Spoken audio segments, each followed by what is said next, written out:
the person of Ademola Ogunlade. Is he here? Is he around? Oh, great, great, great, great. So Ademola Ogunlade is a project manager. Ha, PM's God. PM's God. So Ademola Ogunlade is a seasoned project manager, product manager, and certified Scrum Master with nearly a decade of experience driving innovation and value in dynamic environments. Currently, Ademola serves as project and programs manager for Learn to Earn, leading a transformative AI and technology training with the aim to deploy 1 million elite programmers within the next 5 years from Nigeria to the global markets. Wow. He also holds the role of technical assistant to the mandate secretary at the Women Affairs Secretariat FCT, where he supports strategic initiatives and partnerships. Ademola combines strategic thinking, technical proficiency, and leadership to deliver focused outcome. A round of applause for Ademola, please. Thank you for coming. Thank you for coming. Ijeoma, Ofonagoro. Uh, you're welcome. I'm sorry. Thank you. All right. Yeah, but oh, all right, IJ. So Ijeoma Ofonagoro is a dynamic global leader in people's operation, HR, and talent development. With nearly 2 decades of experience, wow, she has driven transformative people, operations, and talent strategies for high growth startups, social enterprises, and international development agencies. Her, her expertise span industries such as tech, health, governance, fashion, and agriculture. And she has successfully built and scaled high performing teams across the US, Europe, Africa, and Asia. As the CEO of Paragon Consulting, Ijeoma helps business leaders navigate complex people challenges and unlock organizational potential. Known for her people-centered solutions, she aligns talent strategies with business goals to achieve sustainable growth and meaningful social impact. Ijeoma's mantra, difficult is not impossible. I love that. Underpin our approach to fostering innovation, driving results, and creating environments where talent thrives and impact is maximized. A round of applause for Ijeoma. Nice to meet you. Thank you. So, the host for this panel session is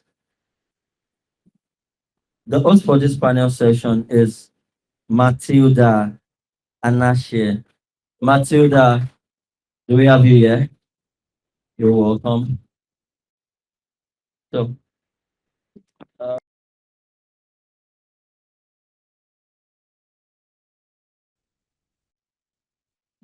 So we are going to be discussing the challenges, opportunities, and also not just challenges, but the possibilities for tech talent in Africa and how we cannot, instead of us just being on the global stage, how can Africa lead the global stage? So that's what we're going to be discussing today. And before I'm going to go into the questions, I think my first question would be to Ijeoma. Yeah. What do you think makes African tech talent stand out in the global stage? I would say what makes African tech talent stand out would be the combination of creativity and problem solving that often comes from being in these type of environments. When you're in environments where, let me just say it, government challenges or maybe things don't necessarily work as they seem, it forces you, I would say, to either succumbed and just say, okay, I'm just going to accept things as they are, or it forces you to channel that creativity, which then I would say forces an agility when you work, like agility when it comes to the approach of just like how you problem solve and work. So, for example, it's one of the reasons why like fintech or even you find very unique solutions in various sectors, such as health with like Life Bank and things like that. And I really believe it forces a unique creativity and approach to problem solving if you can harness it. Oh, yeah. Okay, for Ademola, do you think global companies now recognize the value that we have in Africa? Yes, of course. And first of all, I would like to say thank you for having me here. And thanks to the entire MOS team. Now, back to your question. You said, is it, come again? Do you think global companies recognize the talent we have in Africa? Do I think global companies Like they are now recognize, recognizing? yeah. Yeah. First of all, before I answer that question, I'm sure there will be a reason why Mr. Cha is in Nigeria, right? Yeah. Let's say the smart companies Right. recognize All right. smart ones. Yeah, I'm sure we met for the first time last Saturday, and then we had like 2 3 hours together, and then we were talking about something related to this. And he mentioned something which was very interesting. He said one of the reasons why he came to Nigeria is because of the kind of output that he has seen in his team. All right. This is his first time in Africa. This is his first time in Nigeria. But one of the things that made him choose Nigeria is because he has seen some things in his team. And he said, oh, wow, let me come here and be with them. All right. So that shows you that the world is beginning to see the grit, the resilience, the talent, the never there is a way they say never die spirit that Nigeria bring to the table. So they're beginning to see that, and I can tell you today that almost all the companies of the world wants to have a Nigerian in their team because we never give up. All right. So they're beginning to see it, and they will continue to see it more and more as we develop ourselves globally. Thank you. Yeah. Okay, thank you so much. You're right. That's why most companies, yeah. And you have I'm going to ask a follow-up question on that. I know you have something to say. Okay, so I want to ask you, you can ask what he has said, but then I want you to also say something about the perception gap in our talent, how people perceive Nigerians and Africans on the global scale. Okay, because I would say that we have a perception problem, a PR problem. However, the individuals that are doing the work, for example, the individuals in this room, they're playing a big part in changing that. Just like you mentioned, most companies here today, because, the outputs that he was able to see, well, they're in a position to have, one, had the courage to say, okay, I am going to, work with teams here and, to pilot that and then now continue. Um, in my line of work, we're uniquely positioned to work with Nigerian and East African businesses. And I'm always impressed by companies like Musk because it often takes a lot of convincing for those who don't have the courage. So that's why I said it's a perception. But meet spaces like this and also wonderful, tech talent from Nigeria doing their part to, share what they're doing and also engage is also very important to the ecosystem. And Let me add to that. Let me add to that. There is a big issue when it comes to perception. Forget about the fact that we're blacks. That gives us 1-0 already. Definitely. All right. Yeah, so that's not a negotiable stuff. No. Now, because we are blacks, people believe that our competence is very low. They believe that we shouldn't be in certain rooms. They believe that we shouldn't take certain roles in certain organization. There are several organizations that if you're a black, you will never get to a certain level in that organization. And come to think of it, many of the works that are being done in these organizations are being done by the blacks. All right. There is a company in Nigeria today. They have over 3,000 engineers in Nigeria, and they service a global company in 93 countries. They are in Nigeria. Yeah, they're in Nigeria. I'm sure we might have some of their teams here. In Nigeria, 93 companies. Now, interestingly, do you know that the global CEO of that company never knew such team exists in Nigeria? Interesting. They don't know that they have over 3,000 engineers in Nigeria because they thought it was the white guys in US that were doing the job. Are you getting my point? Now, this is my advice to all of us in this room. Now, you have to invest in the way you are being seen.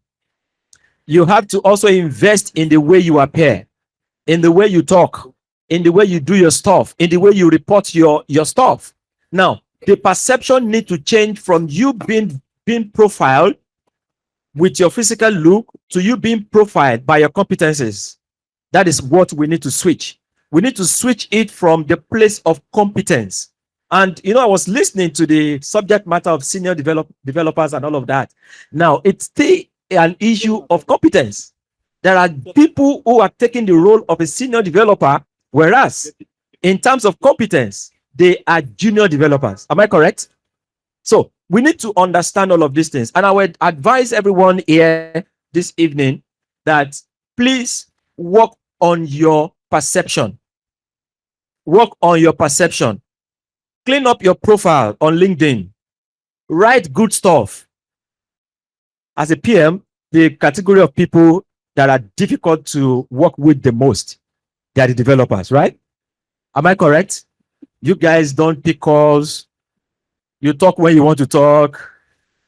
You don't allow us even, I understand that. But we need to work more on how you are being perceived. Sharpen your communication skills, sharpen your writing skills, get more certification outside of your development skill. And that is the reason why I had to go out of project management to go into being certified as a product manager, being certified as a scrum master, because I want to also have an idea what is happening in those areas. Am I communicating here? So you need to work well on how you are being perceived so that the global companies that are looking for you can also see that beyond you being black, there is something in you. Thank you. Thank you so much. You tied beautifully to what she said. Okay. Okay, I also just want to flag and go back to something that Hassan and Sadiq raised about the importance of understanding and knowing yourself in terms of the type of career pathway you want to pursue. Sadiq mentioned in the last session how, leadership skills and technical skills are, a bit different, based on the context, and it also can impact your growth. So I think also being intentional about that will also help with your messaging. Because sometimes I sit in spaces, even with senior developers, technical talent. And when I ask them about just interest or what excites them, or are there unique things in the space that's like that they want to pursue, sometimes it could be a bit convoluted. They can say, yeah, it's just money. So I think it's also important to really think about the type of career path and the niche and pathway you want to carve for yourself is. Okay. Thank you. Okay. You have experience. I think you both have experience building global teams and working across like global teams as well. So from your experience, how do you think we can strengthen our developer communities in Africa, especially Nigeria? And how can we put them on global scale as well? So how do we build our local teams in cities, remote areas, so people can perceive us better and we can all grow and put on a global scale? Okay. I was talking about this with some friends yesterday, this is really funny. I think one step would be overcoming the scarcity mindset and understanding that there is space and opportunity for everyone. If you can do that first, you're more likely to feed positively into another person, in this case, into another developer. Oftentimes, by nature of working together, being collaborative, opportunities, insights come up, in various spaces. Even in this conversation with friends, there are some things happening in some other nations, and then we're able to collaborate. And that person was able to pursue and then get this opportunity. Yes. So I think if we just overcome the scarcity mindset and actually uplift each other and feed into each other, that's like the first step. Okay. Okay. Do you mind repeating the question again? Okay, so I asked, how can we strengthen our developer communities in Africa? Okay, strengthen the communities in Africa. No, I'll say two things. Number one is setting up communities. I mean, a cluster of communities to support developers. That's number one. And secondly, I'll say mentorship. Mentorship. Now, there are developers that the only thing they know is how to code. Now, you need to move from how to code to how to build. You need to move from how to build to how to scale. You need to move from even how to scale to how to scale sustainably. It's a phase. So that is what mentorship can do. You can teach somebody how to code in 6 months, but you can't teach somebody how to build without the support system. So I'll say that mentorship is key. And if you ask all the senior developers in the house, if you ask them, do they have anybody they are pouring into at the moment? What would be your answer? Nobody. You're shaking your head. Nobody. All right. So how do you pass across what you've learned to somebody coming? And if I also ask you, the reason why you don't have somebody you're pouring into is because there is a possibility that nobody poured into you too. Am I correct? So it's a problem. So if we have a mentorship community where there is consistent growth, there is consistent ideas being shared across board, people can talk about their challenges in their own workplace and how to navigate them. For people who work in global companies, how do you navigate the complexities of these places? It will help the community grow better. And then I also made mention of community support groups. Now, this is very important because the people I fear the most, not because of the negative part. I fear them, that's the developers. I fear them because they hardly look after themselves. Am I speaking your mind? I'm not speaking your mind. All right. But I've worked with a lot of developers. They hardly look after themselves because of the work demand, because of the workload. They don't enjoy the money. They don't go out to have fun. Are you getting my point? Now, support groups will help us do something like this that we are doing. It helps us interact. It helps us share ideas. It helps us see what the pain look like and how we can also jointly look out for solutions for them. So I'll say there are two things that can help us grow: community support systems, and number two, mentorship. Yeah. Yeah. This was so much insight. Your answer ties to my next question. Oh, okay. Yeah.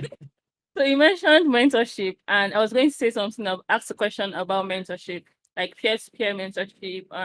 How tech hubs, innovation hubs, how they can help grow our local communities as well. So I would also want to add a follow-up question. What do you think is the educational gap that still exists in Africa or Nigeria, to be exact? And then from this educational gap, how can we impact the next generation? Because it seems like there are a lot of tech schools, but most people still do not have these tech skills. So what is that gap? What gaps still exist? You want to go first? No, go ahead. Okay, I can take it one after the other if you want me to. Okay. So, how do we infuse mentorship to grow this community, Yeah. right? Now, I think I've mentioned a bit of that in my question the other time, my answer the other time. Now, the way we are building innovation hubs is really helping the system, the Yeah. ecosystem. Yeah, is really helping. But there are many things that are lacking. All right. I play actively in this particular sector where I work, where I'm privileged to lead my teams. We are setting up many of these hubs, all right, across the country. We have in 14 countries. We are setting up, I mean, in December we had another 6. In January we had in another 18 and many other stuff like that. Now, one of the things that is not really common or not being put into consideration by many other communities is the fact that when these people leave your hubs, when these people leave that particular ecosystem, what happens to them? There is no follow up into what they become in 2 years, in 5 years, in 10 years.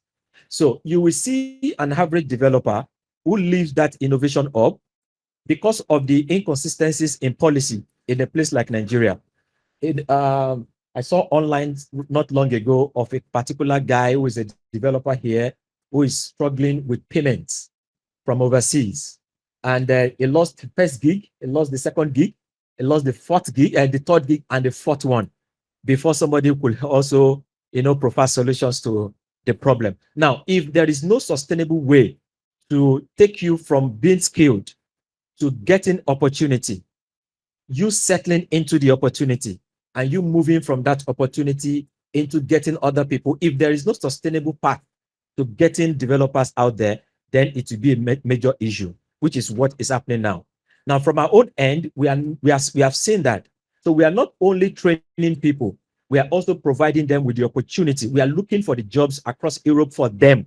All right. I have seen people trained as developer in Nigeria, and because there is no job, they went back to start developing what is not related to code. I hope you understand what I'm saying. Because there is no sustainable way to get them into jobs. So we need to find a way to get those things line by line. There are innovation hubs coming. Okay, after being trained, we provide you with the support, we provide you with the mentorship, we provide you with the jobs, we provide you with the skill that is necessary for you to even make the job easy for you, and many more like that. Thank you. Thank you. How about you, Gab? So, what educational gap do you think still exists? I'm going to answer this question with the question. Okay. If I am focusing on the segment of senior developers, it would be, if there is a gap, it would be trying to understand what type of challenges they're experiencing as a senior developer. Is it, challenges regarding how do you continue to move up? Are there challenges with access to education? Are you just meaning generally for developers? Because I feel like once you're senior, there, you have a you've been through some things. You've had to experience, you've had to pursue, you've had to get creative to get to the level where you're at. So oftentimes when I work with senior developers, their challenges are more strategic. It's like, how do I position myself strategically in this role? Or if I want to work internationally or work on more complex projects with teams dealing with more complex issues, how do I strategically position myself? And that is more of a soft skill. So I would say there maybe needs to be something more around soft skills and what that looks like on a global scale for like developers here. I mean, I think I but want to I add. would like to hear from the audience. I also want to because- add something. I also want to add something. Another gap is the pay gap. Is the pay gap? Yeah, is the pay gap. In Nigeria and Africa by extension, because you're here, they price you down. They don't want to give you what you're worth. I understand some people can overestimate their worth. It's normal. No, it's not normal. But the people you were working for, there is that gap, and it is not the blame. It's not a blame you can attribute to the employers. It's a blame you can attribute to maybe the developers. Not confidence, thank you. Not understanding the role you want to get into very well. Some people see there are people, Understanding the business you're in not as well. business. Yeah, business, yeah. Because like when you think of just like operationally, like But you need to also understand that there are you mentioned scarcity mindsets, yeah, and that is the genesis of the pay gap. Now, some people as a developer, they just want to get the gig. Whatever they can If it get, is they take it. 200K, 300K, they don't mind. They just want to get in. Whereas you're going to be doing a job worth $5,000. Are you get what I'm saying? Yeah. So it's a major thing. And I will still tie it back to mentorship. Because mentorship will help you, will guide you to be able to understand and know what to ask for and not settle for the less. Are you getting my point? Yeah. Now, she mentioned soft skills. Don't let us go there yet. Okay, thank you so much. I think both of you have answered beautifully. I have a question because of it's just a follow-up question. How do we ensure talent retention on a global scale? Like when our talents go outside, how do we ensure that they are retained wherever they are and they don't embarrass Nigeria? We are leading and we are not just they're not embarrassing us. Yeah, I know, They're but being retained. there's a lot of Very well. perception. For those of us who are in workforce development, Yeah. for Nigerian talent, we have like some of the highest markers for success, more so than like many other nationalities and groups. And I would say it's because of our resiliency. You know, you also touched on a lot of this. Um, can you repeat your question? Because Okay, I'm going to ask a question like better. So we are talking about mentorship. So when mentoring people, how do we ensure talent retention? So people that are working on a global scale, how do we Okay. ensure? Yeah. So when you're once you're working at a global scale at this level, I want to bring it back to a lot of the things that Sadiq and Hassan mentioned about communication and understanding how to work with your team Yeah. and also understand the context in which your team is working within the organization and company. Because sometimes, especially when you mention like things like Vega, some of the mistakes I've seen, just like especially tech talent make, is that you would just come in and you say, "Bam, I know my worth. Pay me this," and I'm like, that is not the case. That's not a strong case. You can't just come in and say, "This is what you deserve." So I often coach on what it looks like to put together either a promotion case or a case to say, "Okay, this is the money that I'm requesting within context." Also, you got to know the organization you're working with. Your organization is underfunded. They don't have money. Please go. Go. Come on. That's another thing to also understand. But I would say it would be strategic communication. It would be understanding the goals of your team, how you fit into those goals, tracking them, and then positioning yourself for more. I mean, oftentimes we tend to make this really complex. Like developers, you're very smart, you're doing technical things, but it's literally what is your team trying to achieve? How are you a part of it? And how are you pushing that team forward in context? And then you use that as your ability to say, okay, no, this is what I'm worth. Even if you go to another organization, that is how you should be packaging that information. I'm summarizing it because of Yeah. time, but Yeah. it's just a general framework. All right. I'll answer from a two angle. I'll answer from a company angle and an individual, an employee angle. Now, for retention's sake, from an employee angle, I'll say just one thing. Dear employee, do your job. Yeah. When you are doing your job, do it well. as simple as this might sound, I'm sure it has a lot of expression. Do your job that you are being employed for and do it well. For the company, give your employee a sense and a share of the pie. Many companies will retain their talent, especially top talent, when the employee or the team knows that they are part of that company. They're not just working for that company. I don't know if you understand what I'm saying. Now, I have seen a couple of pictures from your company's page. I've seen some. I could see how happy you guys are. You know, I saw pictures of your dinner yesterday. You guys were just enjoying yourself and all of that. Now, that I don't know what your companies have shared with you, but I know that they must have shared something with you. Maybe they're giving you a percentage of the company. I don't know. But what I'm saying is that for retention, team retention, it is good for the company to get the team to be a part of the team of the company, not just be an employee. They share you are part of the growth process. They seek your feedback. They seek your opinion. They even invest in your continuous growth. You get what I'm saying? Yes. Some people might be saying that, oh, there are a lot of people they train and then they leave. Of course, they will leave, but you don't know the seed you're sowing for the future.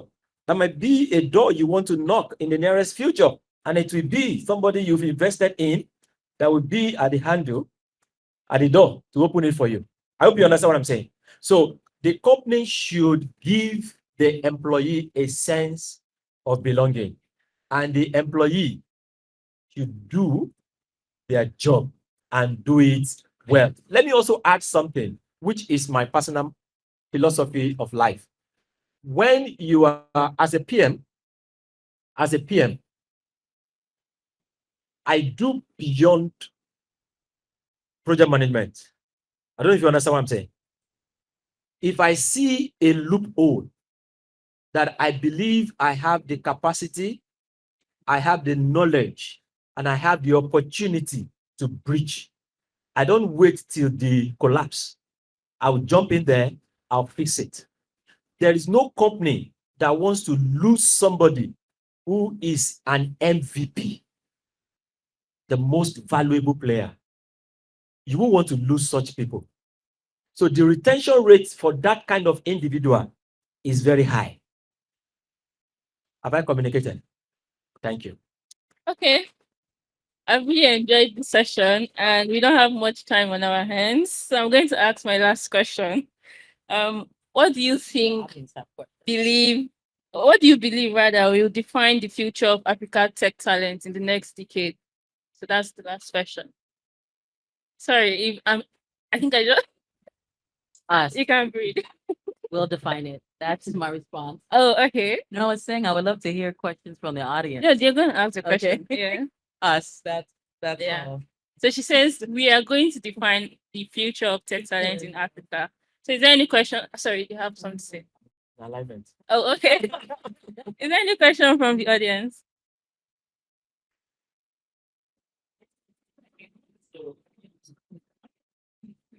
So is there any question from the audience? This question for you. Questions, thoughts, Questions. feelings to share. You can contribute. Oh, there's one here. I saw that. One. All right. Any other question? Okay. Start from you. Looks like there's a hand there. See. Thank you. My name is Sharp. So my question is about you guys spoke about payments, the foreign companies paying you less than what you deserve. So my question would be, how do you balance that and then pricing yourself out? Because most of these companies, they know that people from countries like Nigeria, that's like they know that they want to pay you far less than what you deserve. And then you on the other hand, you don't want to like mention what maybe you don't have any more, you don't even have that chicken chain that they want to pay you about that with. How do you balance that? So, first thing I would explain is often companies have different pay scales based on the country you're coming from. And it can be frustrating coming from Nigeria because our laws and some of the things available aren't necessarily helping your case, right? It's helping your matter. So what I would do is come from a market perspective. Like for example, if you know generally, okay, like obviously it wouldn't be the wisest to say, okay, I'm supposed to be paid like that person in Silicon Valley because I mean the cost of living is different. It's just they're not gonna be it doesn't make sense. But if you understand one, a combination of cost of living and market rates here in Nigeria when it comes to just like, okay, someone who's successful in this role, then those conversations are like easier to have. I would even say if you don't know like the specific market rate, or if you don't have a figure, it's also good to say things like, okay, I'm willing to negotiate, but this is what I bring to the table, meaning the type of skills, the type of projects, and also be clear about what you're offering that organization. For some, I feel like a lot of professionals can hesitate to do this. It's okay to say, hey, when we talked, you flagged these as your challenges as an organization. I'm coming to be a part of that solution. This is what I offer as well. I'm summarizing. Hope that answers your question. It's as if you saw something in my heart, and then you just it's your negotiation skill is very key. And she mentioned soft skill the other time. Your negotiation skill is very key. And what I would say to help you is put a cost to your hour. Put a cost to your hour. Now, if you're working with a company for 8 hours, now a typical American company will pay how much per hour? For those who work with American company, how much per hour? It just depends. Huh? It just You depends. say what? It depends, but an average probably 15 $15 per hour. Now, if you put $15 per hour to your time, and then you're going to be working for XYZ number of time, then multiply it by that time, it will help you to be able to present your work. Are you get what I'm saying? And then sometimes, because of the excitement that we want to work for foreign companies, we don't ask the right questions. We are about bring the paper, make I sign. You understand? Sharp, make I sign.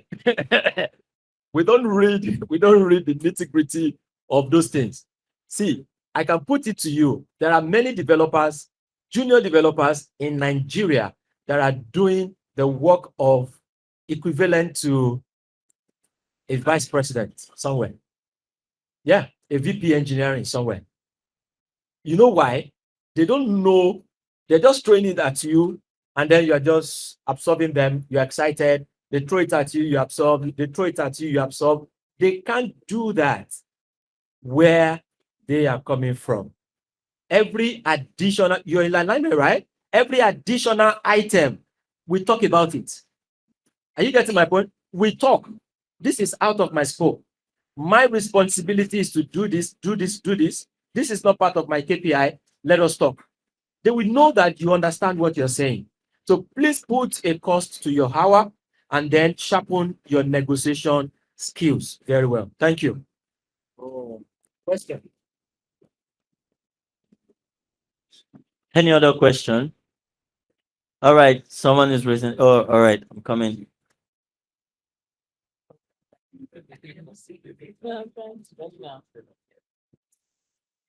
Right. Good day, everyone.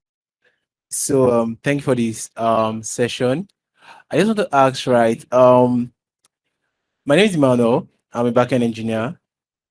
So I want to ask, what do you do when someone tries to offer you equity and with no view of where the company is heading to, maybe like a startup, and okay, you might listen to the person, you kind of see some kind of good stuff to come out from it, but maybe 1 month, 2 months into what you're building, there's no like a vision. So do you just keep believing and keep working, or you pack your bags and go? move on to real life? What do you do in such situations? Thank you. Um, that is a personal decision. As someone who's equally been equity scammed, personal decision. If you are doing work that one, you're experiencing growth, meaning as a back end developer, you are learning skills that you know will be transferable, will work in other situations, are making you better as a back end developer, then there's value in that. Then the other piece could be if you are passionate about whatever product, service, whichever that's being built, then being a part of, I want to say, a founding team, since I'm assuming they're trying to give you significant equity, then there's a conversation that can be had, because as a back end developer you also have context, especially if you've been doing, I'm assuming since you're in the room doing it for some time, there's valuable context that you could even share with leadership that could even change the trajectory of things. I've seen that happen. I've seen developers literally save companies and products just by sharing perspective. I'm sure almost 80% of people here are in this WhatsApp group. I'm very sure. I'm very sure. And for me, it's not a bad idea if somebody is offering you an equity, but I will advise something. Look at the beyond the excitement of building. There are many startups that never get to start. I don't know how best I can say that, but the very fantastic idea. The blueprint is very, fantastic. The ROI in your head is in 6 months, we break into Asia. From Asia, we break into North America, and it's always very interesting. But if you look at it, if somebody is offering you equity, it is the fastest way to wealth. Fastest way to wealth. But take the entire idea, don't discard, take it to a professional to look at the not even sustainability first, but look at the market first. Is this thing doable? Now, if it is something that you feel you can do, I will now give this advice, which is what some of my own developers, I have few startups as well. Some of my developers will advise me on this. They will say, sir, I will come in, but spend the money for the development that covers my time. Are you getting my point? So most of the time, the reason why you are being offered equity is not because of the equity. It's because the funder no get money. Am I correct? And it's normal. You don't have the money and you need to build. All right. But we always advise that, okay, let us gather the money. Don't pay me. All right. Let us gather the money to build the product. Now, once we build the product, you mean hosting plan, the domain, the whatever, where you want to host, whatever. Bring the entire money. Let us do it. Now, for my own effort, we can now convert my effort into equity. With that, if the products decide not to move from that ideation stage, you are not losing per se, except for the time you have invested that is not being paid. You understand what I'm saying? You've not paid for any hosting plan, you've not paid for any plugins, you've not paid for anything. So you can be rest assured that you are not at the loser end. But get your idea to somebody who understands the market. The excitement of founders. The excitement of founders is something else. But the reality of the product you want to build is another ball game entirely. So if you can have somebody that can help you interpret, I think you're good to go with equity. Thank you. All right, all right. Any last question? Anybody that wants to ask questions again? Any question anywhere? All right. Since there are no other questions, thank you so much. Thank you so much. I would like to take a picture Like, Can see well. Somebody's Yeah. raising up. I don't know. oh, who is that? If somebody's there. Oh, the same guy. Oh, okay. This guy must be really having one big There's issue. one equity There's on you. one, There's one equity there's on the one table. equity loading. All right, thank you. Is Emmanuel again. All right. The next question is um someone giving you an equity to accrue over 4 years time, let's say like a 0 point something percent equity, and okay, at the moment it's what's you can't actually give a quote of the worth of the company. So how do you stand in like, okay, fine, the person has the passion for it, and most time you might be overworked, right, to get things done, but along the line you just see that okay, and it's very worse when someone that has no scope of how projects works. Person will bring this idea today. In next few months, is changing. In next few months, is changing. What do you think could what do you just keep staying, or you just okay after the 4 years you build the person, or I don't know. What can you say towards that? My brother. Oh no. It's the time to ask questions. If you want to ask a very specific one, you can ask about the go-to-market strategy. Because if I'm assuming they've gotten to a point where, I mean, they're changing product or changing features, right? Seemingly a bit too much.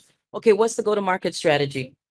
Because you could change products and features so much that you never go to market. Of course. So no one's thinking about that. So that's a good question to ask. And then if they can't answer it, you have your question, please exit. If 4 years, Personal decision though. 4 years, does it mean that is when the product start making money? No, it's when he said that's when the equity. So technically, it means that is when the product start making money. What? No. Huh? No, Building no, phase, no. resting period Yes, the best thing for of 4 years. which is Okay, there is a founder standard. here. No, it's Is that? Oh, okay. Yeah, I think I get it now. I get it now. I get Yes. it. I get it. so that's the thing you have to be able to see, because sometimes in that 4 years, like I said, some of us have been equity scammed. Some of us know equity very well. So yeah, it's a personal decision. But since you're a part of the team and it seems like you're invested because you're invested enough to ask the question here today. Just ask the questions. Just ask. Yeah. Ask the question. Yeah, ask leadership the questions. I mean, That's my answer. yeah, Ask the question. it's time. Your time is valuable as Of well. course. You know, yourself, like you are valuable. So you should- Especially they brought you on to build something that they want humans to buy, meaning to make money. Mhm. It's okay to ask about, hey, like, how does this tie into the go-to-market strategy? Especially since if you're building features, you have to know when those features like need to be launched. Yeah. Thanks. Okay, I think we're done.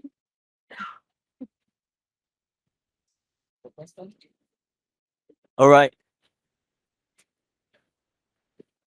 Okay. You have a question? No, no question. All right. All right. Thank you so much. So we'll be taking a picture right now, and